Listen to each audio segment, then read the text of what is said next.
So it's my mission to make fat loss foolproof, and this is exactly how I help you men over 30 feel strong, lean and attractive so that you never worry about your weight again. Now, if you've been watching my videos for some time, you will definitely heard me talk about a calorie deficit, and I'd like you to understand this a little better, because once you understand this concept, you'll understand the best ways to lose fat and stay lean for good. This is the key to making fat loss foolproof. So what is a calorie deficit? We first need to understand this basic equation. Calories stored equals calories in minus calories out. If we take in more calories than we expend, we store more calories, i.e. gain weight, and this is called a calorie surplus. If we take in less calories than we expend, we store less energy, i.e. lose weight, and this is called a calorie deficit. And if we balance energy in and energy out, we stay the same weight. So being in a calorie deficit means you are burning energy from stored energy in your body, which we want to be from fat. How best to get into a calorie deficit? So the easiest way is to focus on energy in,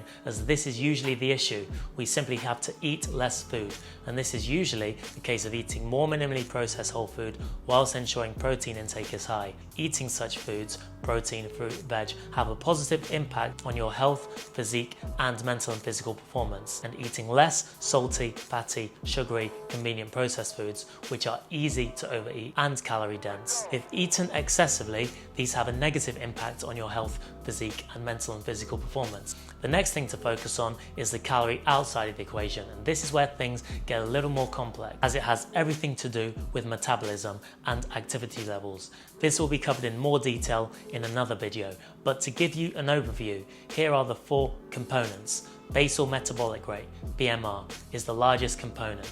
It can be around 60 to 70% of energy expenditure. These are commonly called coma calories, the amount of calories you would burn if in a coma. Non-exercise activity thermogenesis, NEAT, is next. This can be around 15 to 30%. This is the amount of time you spend moving around without thinking, so fidgeting, doing chores, walking. Exercise activity thermogenesis is next and can be 0 for sedentary individuals, but a maximum of 15 to 30% for elite level athletes and more active people. This is structured training and exercise, so workouts, training, going for runs, etc. Thermic effect of food, TEF, is next and is around 10%, and this is the amount of energy expended digesting food. Now, based on the above, you might be thinking, I love my food, so I'm going to exercise more rather than stop eating the foods I love.